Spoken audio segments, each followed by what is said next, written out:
سلام خدمت شما دوستان عزیز. با آموزش اضافه کردن محصول به صفحه وبسایتتون همراهتون هستم. برای این کار اول وارد پنل مدیریت سایتتون میشید که قبلا آموزششو براتون گذاشتم. بعد از ورود از قسمت سمت راست از قسمت محصولات، در قسمت همه محصولات اولش هم شما میتونید تمام محصولاتی که قبلا در سایتتون گذاشتید و یا ما براتون گذاشتیم مشاهده کنید، در قیمتشون، در تعدادشون. اگر میخواید تغییراتی اعمال کنید از قسمت ویرایش این کار رو انجام بدید و اگر میخواید محصول جدیدی اضافه کنید از این قسمت هم از قسمت این بالا میتونید افزودن محصول جدید رو انتخاب کنید و هم میتونید از قسمت پنلی که در سمت راست میبینید افزودن محصول جدید رو انتخاب. همونطور که کاملا این صفحه طوری است که اگه من به شما آموزش هم ندم کامل میتونید خودتون این رو پر، ولی خب ما آموزشمون وظیفمونه و این کار رو در قسمت نام محصول، نام محصولتون رو مینویسید. مثلا من اینجا یک نام فرضی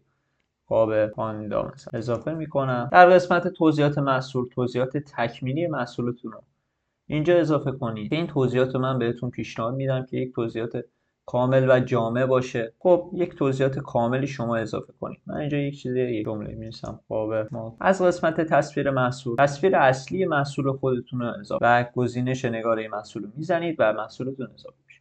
در اینجا نکته‌ای که هست، باید حتما قبل از اینکه این عکساتون رو از این قسمت برگزاری کنید و به هاستتون و به وبسایتتون انتقال بدید، حتما حجم عکس رو کم کنید. هم برای این قسمت هم قسمت نوشته ها و مقاله های سایتتون. عکس های سایتتون رو تا میتونید حجمشون کم کنید و وارد وبسایت کنید که آموزشش رو من براتون گذاشتم. میتونید به این آموزش برید ببینید و بعد از این عکستون رو حجمش رو کم کردید به این قسمت بیایید و عکستون رو اضافه. حالا من قبلا عکس رو بعد اینکه یک بار اضافه میکنید به این قسمت انتقال پیدا میکنه که میتونید عکستون رو انتخاب کنید و وارد وبسایتتون. اگه محصولتون چندین عکس داره، از افزودن گالری میتونید چند تا عکس براش انتخاب کنید. با نگه داشتن کنترل میتونید چندین عکس انتخاب کنید و افزودن به گالری رو میزنید. خب از قسمت دسته‌های محصولات که دسته‌بندی محصولتون رو انتخاب میکنید. اگه دسته‌بندی محصولتون اینجا نبود یا خواستید یک دسته‌بندی جدید به محصولتون اضافه کنید، کافیه که این افزودن دسته‌بندی رو بزنید، نام جدیدی رو وارد کنید و افزودن دسته‌بندی رو بزنید. خب من الان اینجا قبلا قابو دارم، انتخابش میکنم، تیکشو میزنم. از قسمت برچسب محصولات اون کلمه‌ای که بیشتر واسه محصولتون سرچ میشه رو وارد کنید. مثلا من اینجا قاب گوشی رو وارد میکنم و اینتر رو میزنم و وارد میشه. از قسمت برندم اگه محصولی دارید که برند خاصیه، هم میتونید اگه قبلا برندشو نوشتید اینجا تیکشو بزنید و یا برند جدیدی اضافه کنید. بعد از تمام این کارها در قسمت توضیحات کوتاه محصول جملات مختصر و مفید مربوط به محصولتون رو در این قسمت قرار بدید. حالا میریم سراغ بحث اصلی و قسمت اصلی ماجرای افزودن محصول جدید که این قسمت هستش. خب شما دو نوع محصول دارید معمولا. اولین مدلایی هستن که محصولات ساده هستن، یعنی تربندی و رنگبندی ندارن و به روایتی اون محصولات رو ما بهشون میگیم محصولات ساده. برای اضافه کردن چنین محصولاتی قیمتش رو اینجا وارد کنید. مثلا من اینجا 50,000 تومان وارد میکنم که برای بعضی سایت به ریاله، برای بعضی سایت به تومانه که اینجا براتون مینویسه. برای سایتی که ما براتون طراحی کردیم به تومان گذاشتیم و اینجا مبلغ رو به تومان شما وارد میکنید. اینجا میتونید فروش فوق العاده اگه دارید قیمت فروش فوق العاده بذارید که همون قسمتی میشه که قیمت اصلی خط میخوره و قیمت تخفیفدار نشون داده میشه.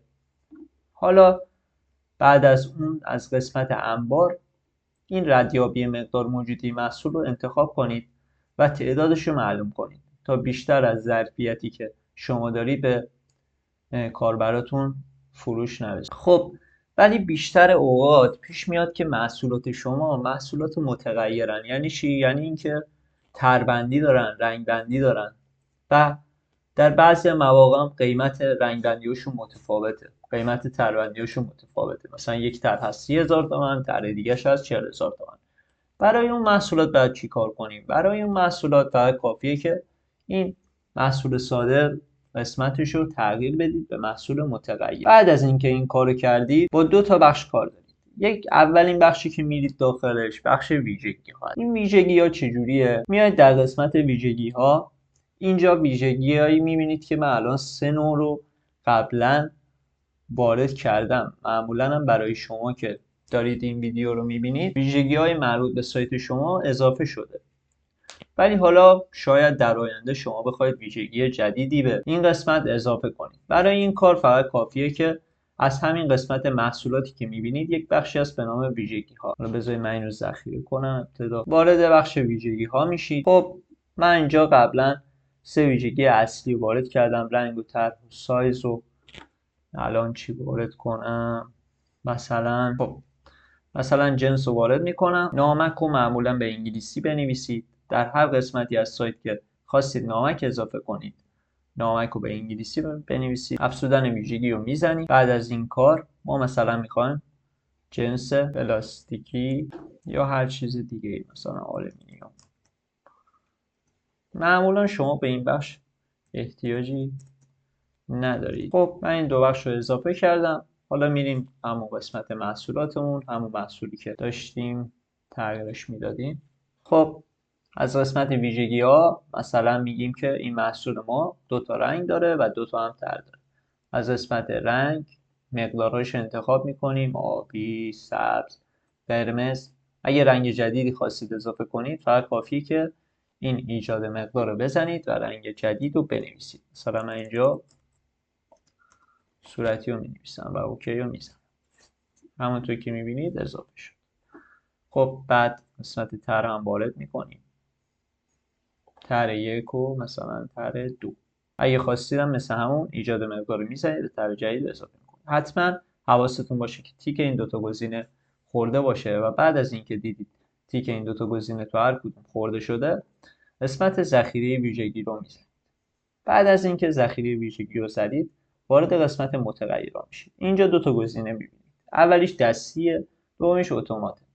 خب ما برای اینکه کارمون راحت‌تر باشه و منم بهتون پیشنهاد میکنم ساخت متغیر رو به صورت اتومات میزنم و اوکی رو میزنم. خودش از متغیرهای من میبینید که میسازه.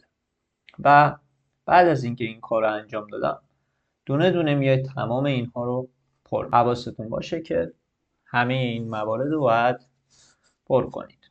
خب از قسمت مدیریت انبارم میزنم، بذار تعدادش رو وارد کنم.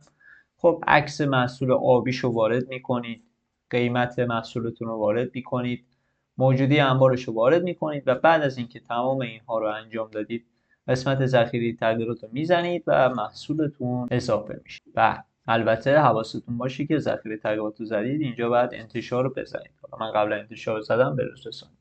برای تغییرات هم همینطور. وقتی میاد این قسمت ها رو بخواید تغییر بدید تغییر میدید.